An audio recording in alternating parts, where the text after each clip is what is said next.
আউযুবিল্লাহি মিনাশ শাইতানির রাজিম। বিসমিল্লাহির রহমানির রহিম। পবিত্র কোরআন মজিদের সূরা আলে ইমরানের আলোচনা চলছে। আজকে 121 নাম্বার থেকে আলোচনা শুরু হচ্ছে। নবীকে বলা হচ্ছে, স্মরণ করো সেই সকালের কথা যখন তুমি পরিবার পরিজনদের কাছ থেকে বিদায় নিয়ে যুদ্ধের ময়দানে বিশ্বাসীদের সুবিন্যস্ত করছিলে। এটা হলো উহুদের যুদ্ধের কথা বলা হচ্ছে। আল্লাহ সব শোনেন, সব জানেন। আল্লাহ সব শুনেন এবং সব জানেন।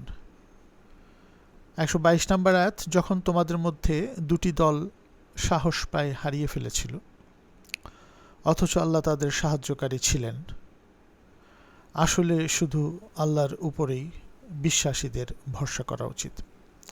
উহুদ যুদ্ধের সময় নবীজির স্ট্র্যাটেজিক্যাল যে সৈন্য সামন্তদেরকে সাজানোর ব্যাপারে উদ্যোগটি ছিল, সেই উদ্যোগের একটা পর্যায়ে এসে উহুদ যুদ্ধে এই বিশ্বাসীরা নবীজির নেতৃত্বে, হযরত মুহাম্মদ মুস্তাফা সাল্লাল্লাহু আলাইহি ওয়াসাল্লামের নেতৃত্বে প্রায় বিজয় অর্জন করে ফেলেছিল।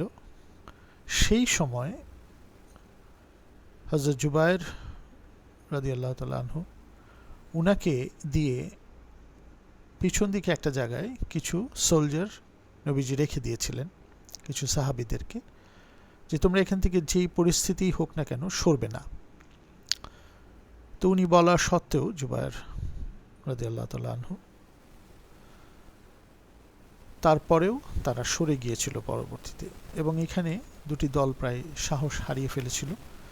একটা আউস গোত্রের বনি হারেসা ও খাজরাজ গোত্রের বনি সালমা। তো এই যে সাহস হারিয়ে ফেলা, যুদ্ধে জয় হয়ে গেছে জেনে একটা পোর্শন তারা তো সাহস হারিয়ে ফেললই, কারণ কিছু কিছু মানুষ তাদেরকে বিভ্রান্ত করছিল যে এভাবে যুদ্ধে বাইরে যাব না, মদিনাতে থেকে অ্যাটাক করলে যুদ্ধ করব। এই অনেকগুলো ব্যাপার হতে হতে মুনাফিকদের একটা দল তাদেরকে বিভ্রান্ত করেছিল। তো এই অবস্থাতে তখন এই যে তারা পরাজয়ের দিকে ধাবিত হলো, এই বিষয়টা গুরুত্ব পেল এখানে। এটা আল্লাহর নবী তাদেরকে মানা করার পরেও তারা ওই পথ ছেড়ে দিল, এবং তাদের মাঝখানে লোভ কাজ করেছিল।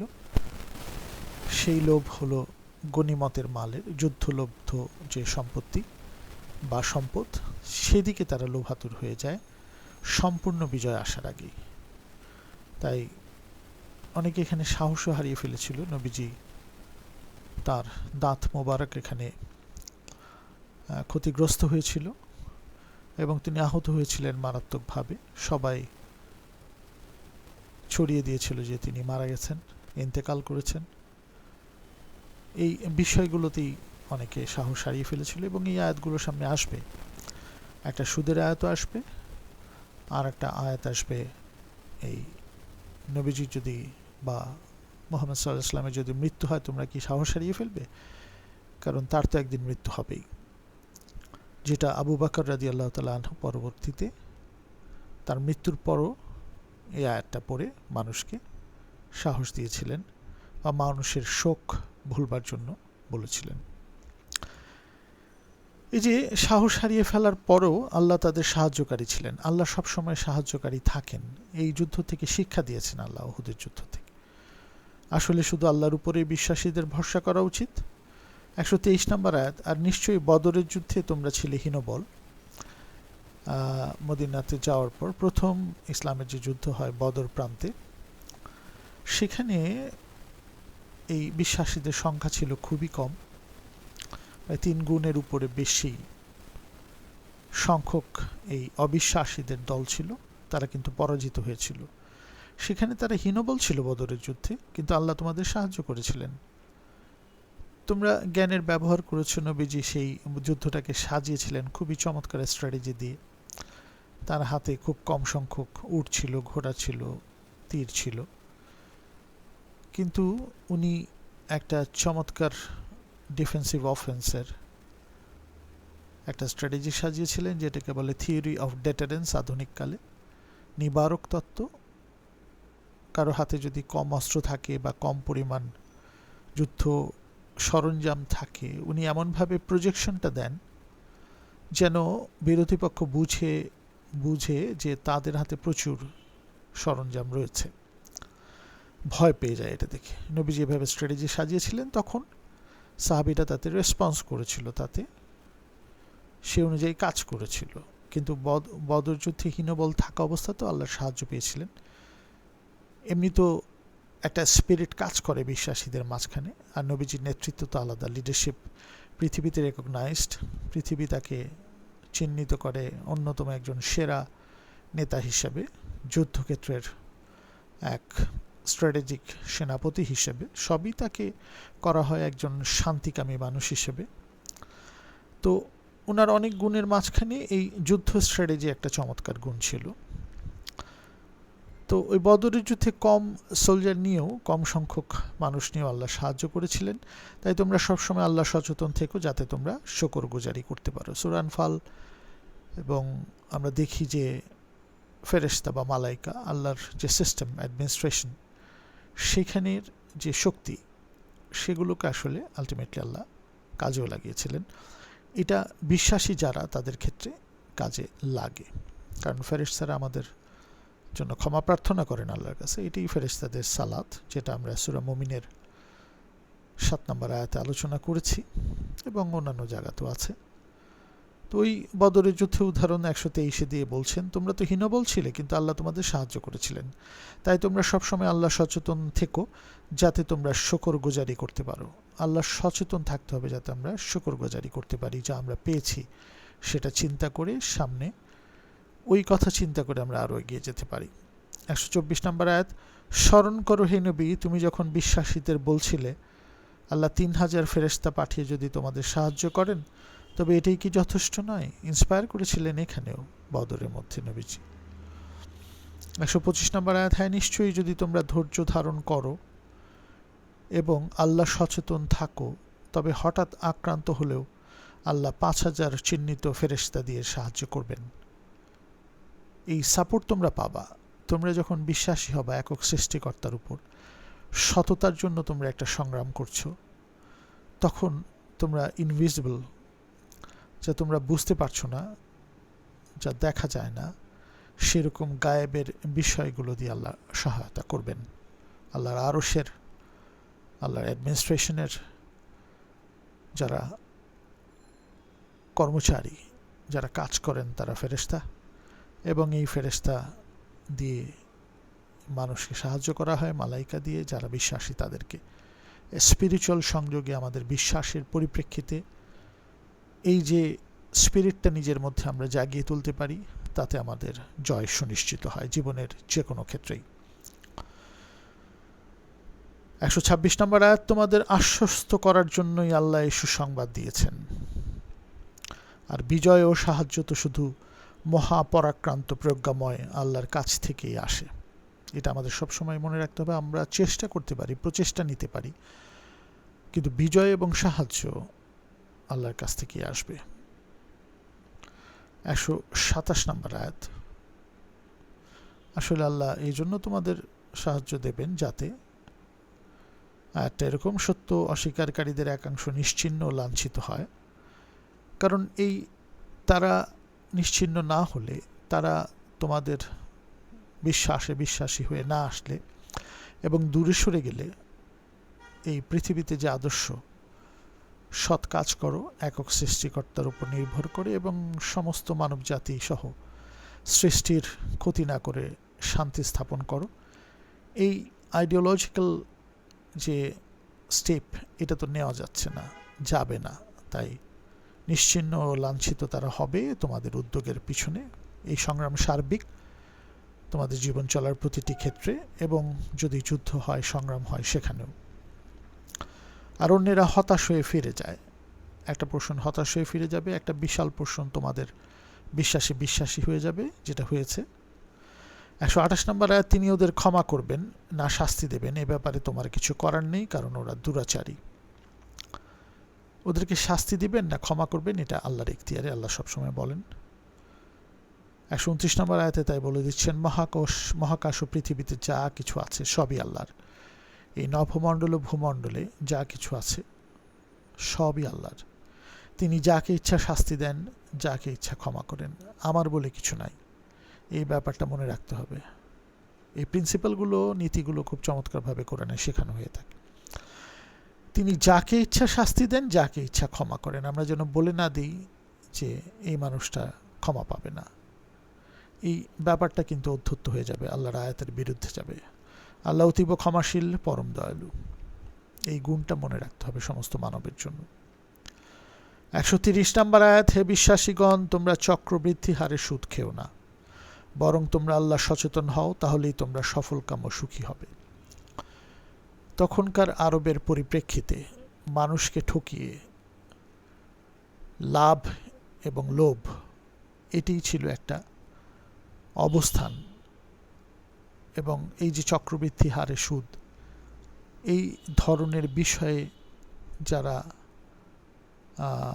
অভাবী মানুষ ছিল, যাদের প্রয়োজন ছিল টাকা পয়সা, যাদের কাছে বেশি সম্পদ ছিল, টাকা পয়সা ছিল, তারা এইভাবে ঠকাতো চক্রবৃদ্ধি হারে সুদ খেয়ে এবং তাদেরকে নিগৃহীত করত। আসলে লোভ এর দিকটা পুরোপুরি চলে যায় ওই গনিমতের মালের জন্য। যেভাবে এইখানকার একটা দল ওই যে পিছনে একটা স্ট্র্যাটেজিক জায়গায় নবীজি বলেছিলেন তোমরা এখানে থাকবে, যুদ্ধে আমরা জয় লাভ করি আর নাই করি, আমি যতক্ষণ না তোমাদেরকে বলছি এখান থেকে সরবে ততক্ষণ সরবে না। কিন্তু তারা মনে করলো যে গনিমতের মালের জন্য আমরা চলে যাই, আমরা বোধহয় জিতে গেছি। এই লোভটা, এই তখনকার যে আরবীয় প্র্যাকটিস ছিল সুদের, মানুষকে নিগৃহীত করে, সুদের প্র্যাকটিসটা আসলে খুব কঠিনভাবে মানুষকে একটা দিকে নিয়ে যায় যে শুধু লাভ এবং লোভ এই চিন্তা করতে থাকে। তখনকার পরিপ্রেক্ষিতে এটা খুব বেশি ছিল। তাই আল্লাহ বলছেন তোমরা চক্রবৃদ্ধি হারে সুদ খেও না, বরং তোমরা আল্লাহ সচেতন হও, তাহলেই তোমরা সফল কাম ও সুখী হবে। এখান থেকে বেরিয়ে আসো। পৃথিবী খুব কম সময়ের জন্য। শুধু মানুষকে ঠকিয়ে, মানুষকে অত্যাচার করে, মানুষের জমি জমা কেড়ে নিবা, সম্পদ কেড়ে নিবা, প্রথমে লোক দেখাবা, তাদের প্রয়োজন অনুযায়ী পুরোটা দিবা না, ব্যবহার করতেও দিবা না। এই যে জায়গাটা, এই অভ্যাসের কারণেই তোমরা এই গনিমতের দিকেও আকৃষ্ট হয়ে গেছো উহুদ যুদ্ধে। এই যুদ্ধলব্ধ সম্পত্তি তোমাদের চাই। এই ব্যাপারটা মাথার থেকে ভোলানোর জন্যই আল্লাহ বলছেন তোমরা আল্লাহ সচেতন হও, মুত্তাকি হও, তাহলেই তোমরা সফলকাম ও সুখী হবে। এই পার্থিব লোভ আর লাভের দিক থেকে তোমাদের সরে আসতে হবে।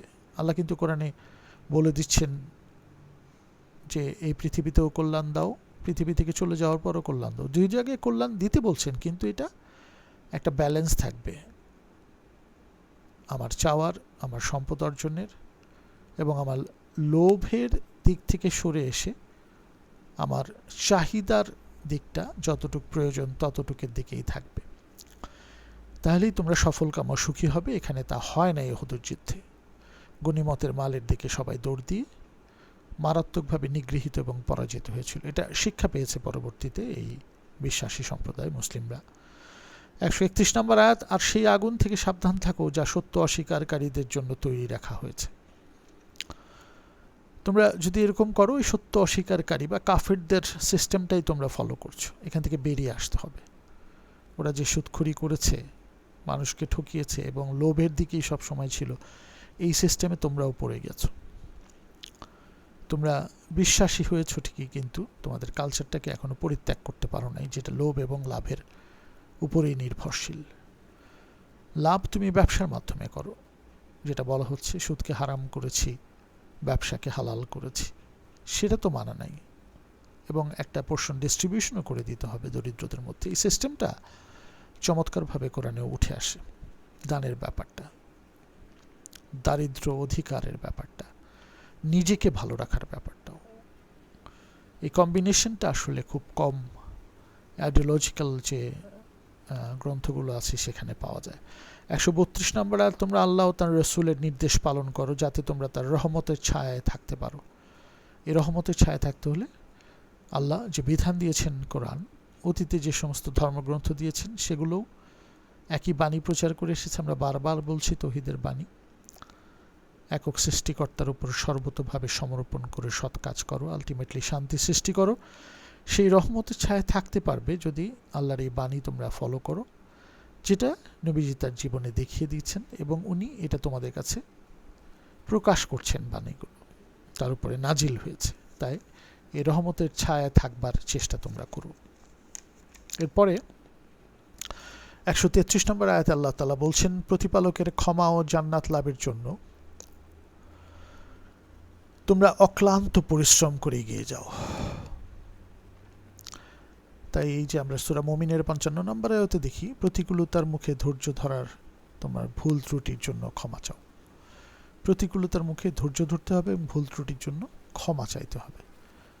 তো 133 আল্লাহ যেভাবে বলছেন, প্রতিপালকের ক্ষমা ও জান্নাত লাভের তোমরা অক্লান্ত পরিশ্রম করে এগিয়ে যাও জীবনের প্রতিটি ক্ষেত্রে। এক্ষেত্রে তো হলোই গনিমতের লোভে এবং ওই সুদভিত্তিক যে মাথার ভিতরে ঢোকানো আছে কালচারটা, সেই লোভে এই যে এগিয়ে গেল, সার্বিক সার্বজনীন সর্বকালীন একটা জয়কে পরিত্যাগ করে ফেললো, এই ব্যাপারটা বোঝানোর জন্য বলছেন, তোমরা প্রতিপালকের ক্ষমা ও জান্নাত লাভের জন্য অক্লান্ত পরিশ্রম করে এগিয়ে যাও।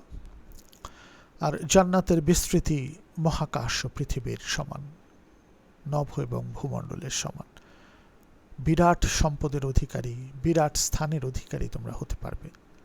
আর তা প্রস্তুত রাখা হয়েছে আল্লাহ সচেতন সৎ কর্মশীলদের জন্য। এই সৎ কর্মশীলরাই এগুলো পাওয়ার জন্য নিজেকে প্রস্তুত করবে এবং যারা এদেরকে ফলো করবে, এই নীতি বিধান ফলো করে এইভাবে সৎকর্ম করবে, তারাই কিন্তু এটার উত্তরাধিকার হবে। তাই 134 নম্বর আয়াতে বলছেন, নিশ্চয়ই যারা সচ্ছল অসচ্ছল অবস্থায় দান করে, সচ্ছল এবং অসচ্ছল অবস্থায় যে দান করা, দারিদ্র কষ্ট দূর করার ব্যাপারটা অনুপ্রাণিত করা, রাগ নিয়ন্ত্রণ করে এবং মানুষকে ক্ষমা করে, আল্লাহ তাদের ভালোবাসেন। কি অসাধারণ নীতিবোধের আয়াত। 135 থেকে 136, আর যারা কোনো অশ্লীল কাজ করে ফেলে এবং এই করে ফেলে বা কোনো গুনাহ করে বা নিজেদের প্রতি অত্যাচার করার পর, অত্যাচার মানে জুলুম করার পর, অন্যায় করার পর আল্লাহকে স্মরণ করে এবং নিজেদের পাপের জন্য ক্ষমা প্রার্থনা করে, তাদের আল্লাহ ছাড়া কে ক্ষমা করতে পারে? ক্ষমার সুযোগ আছে। আমরা দেখেছি আল্লাহ বিভিন্ন জায়গায় কোরআনে বলছেন, 39 নম্বর সূরা জুমার 53-তে দেখেছি, তোমরা নিরাশ হও না, আমি ক্ষমা করি। আবার আনফালের 38 সহ বিভিন্ন জায়গায় এখানেও আসবে। দেখা যাচ্ছে যে এটার পুনরাবৃত্তি করো না, বারবার কিন্তু একই ভুল করো না। অশ্লীল কাজ করে ফেলে বা কোনো গুনাহ বা নিজেদের প্রতি অত্যাচার জুলুম করার পর আল্লাহকে স্মরণ করে এবং নিজেদের পাপের জন্য ক্ষমা প্রার্থনা করে, তাদের আল্লাহ ছাড়া কে ক্ষমা করতে পারে? একটা ইন্টারোগেশনের, নোট অফ ইন্টারোগেশনে বা প্রশ্নবোধকে দেওয়ার পরই আল্লাহ তাআলা বলছেন, আর তারা কখনো জেনে শুনে অন্যায় কাজ নিয়ে বাড়াবাড়ি বা হঠকারিতা করে না যারা ক্ষমা চায়। ওই যে রিপিটেশন, পুনরাবৃত্তি যেন না হয়। তাদের জন্য রয়েছে প্রতিপালকের ক্ষমা ও সেই জান্নাত, যার তলদেশে থাকবে প্রবহমান ঝর্ণাধারা, সেখানে তারা থাকবে চিরকাল। যারা নিরলসভাবে সৎ কাজ করে তাদের পুরস্কার কতই না উত্তম। এই যে সৎকর্ম এবং নিরলসভাবে এই সৎকর্ম করে যাওয়ার পুরস্কার কতই না উত্তম, আল্লাহ তাআলা বলছেন। 137 থেকে 138 নম্বর আয়াত, তোমাদের আগেও বহু ধরনের জীবনধারা বিদ্যমান ছিল। পৃথিবী ভ্রমণ করতে বলেন বারবার আল্লাহ তাআলা, দেখো। সুতরাং তোমরা সারা পৃথিবী ভ্রমণ করো এবং দেখো সত্য অস্বীকারীদের পরিণতি কত মর্মান্তিক। ফেরাউন সহ আমরা দেখব এরকম ইতিহাস আছে। প্রচণ্ড ক্ষমতাধর, প্রচণ্ড লোভাতুর, তাদের পরিণতি শেষ পর্যন্ত কি হয়েছিল, কত মর্মান্তিক। বস্তুত এর মধ্যে রয়েছে মানব জাতির জন্য সুস্পষ্ট শিক্ষা আর আল্লাহ সচেতনদের জন্য হেদায়েত ও উপদেশ। মানব জাতির সকলের জন্য এটা শিক্ষা রয়েছে। আল্লাহ সচেতনদের জন্য রয়েছে এই যে পথ পাওয়া এবং উপদেশ এই বিধানের মধ্যে, কোরআনের মধ্যে। 139 নম্বর আয়াত, আর কখনো হতাশ হইও না, দুঃখ করো না। এই চমৎকার ব্যাপারগুলো কিন্তু আল্লাহ শেখায়। ধৈর্য ধরো, সকল বিপদে ধৈর্য ধারণ করো, প্রতিকূলতায় ধৈর্য ধারণ করো, হতাশ হও না, দুঃখ করো না। সত্যিকার বিশ্বাসী হলে তোমাদের উত্থান সুনিশ্চিত। বিশ্বাসী হলেই তো ভালো কাজটা করবে, সৎ কাজ করবে এবং মানব মন জয় করে ফেলবে। এইভাবেই কিন্তু প্রিন্সিপালগুলো শেখানো হয় কোরআন। 140 নম্বর আয়াত, এখন যদি তোমাদের উপর কোনো আঘাত এসে থাকে তবে অনুরূপ আঘাত তো বিরুদ্ধ পক্ষের উপরও এসেছিল। আসলে আমি পর্যায়ক্রমে সৌভাগ্য ও দুর্ভাগ্যের পর্যায়ক্রমে এই দিনগুলোকে মুখোমুখি করি, যাতে দেখতে পারি কারা সত্যিকারের বিশ্বাস। আল্লাহ দুঃখ কষ্টের মধ্যে দিয়ে পরীক্ষা করেন, কারা জীবন দিয়েও সত্যের সাক্ষী হতে পারে আল্লাহ পরীক্ষা করেন। নিশ্চয়ই আল্লাহ জালেমদের অপছন্দ করেন, যারা জুলুম করে, খারাপ কাজ করে, অন্যায় কাজ করে। 141 আল্লাহ এই পরীক্ষার কথা বলছেন। বস্তুত পরীক্ষার মাধ্যমে তিনি বিশ্বাসীদের শুধরান, তাদেরকে কারেক্টেড করেন এবং সত্য অস্বীকারীদের নিশ্চিহ্ন করেন, তাদের আদর্শ নিশ্চিহ্ন করেন, তারা আর টিকে থাকতে পারে না। 142 থেকে 143 নম্বর আয়াত, তোমরা কি মনে করো যে তোমরা এমনি এমনি জান্নাতে প্রবেশ করবে, এমনি এমনি পুরস্কার পাবে, মহাপুরস্কার? অথচ আল্লাহ এখনো পরীক্ষা করে দেখেননি যে কারা আল্লাহর পথে সর্বাত্মক সংগ্রাম করতেও ধৈর্য ধরতে প্রস্তুত। বলে ফেললেই হবে না যে আমি জান্নাতে চলে যাব। পরীক্ষাটা আল্লাহ করছেন এবং আল্লাহর পথে সর্বাত্মক সংগ্রাম করতেও ধৈর্য ধরতে যারা প্রস্তুত, জীবনের প্রতিটা ক্ষেত্রে সততার জন্য সংগ্রাম করা এবং ধৈর্য ধরে থাকা বিপদ আপদে, প্রতিকূলতায়, এটা আল্লাহ দেখছেন। মৃত্যুর মুখোমুখি হওয়ার আগে তোমরা তো আল্লাহর পথে শহীদ হতে চাইতে, এখন তো তোমাদের অবস্থা তোমরা স্বচক্ষে দেখছো। অনেকে যুদ্ধ থেকে চলে গেছে, অনেকে সংগ্রাম থেকে সরে যায়, খারাপ পথে চলে যায়, লোভের পথে চলে যায়। এদেরকে বলা হচ্ছে যে একসময় তোমরা শহীদ হতে চাচ্ছে, এখন তো দেখছোই তোমরা কি করছো, এখান থেকে সরে যাচ্ছ। এই জীবনের প্রতিটা ক্ষেত্রে নিজেকে বিলীন করে দেওয়াটাই আসলে শহীদ। যুদ্ধক্ষেত্রে তো আছেই সততা এবং সুন্দরের পথে। এই পৃথিবী মানুষের জন্য শান্তি সৃষ্টি করার পথে সৎকর্মশীল হয়ে তা করার জন্যই আল্লাহ উত্তম পুরস্কার রেখেছেন।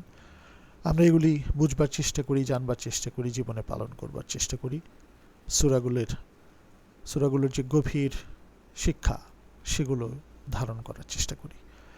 জাযাকাল্লাহু খায়রান। আসসালামু আলাইকুম ওয়া রাহমাতুল্লাহি ওয়া বারাকাতুহু।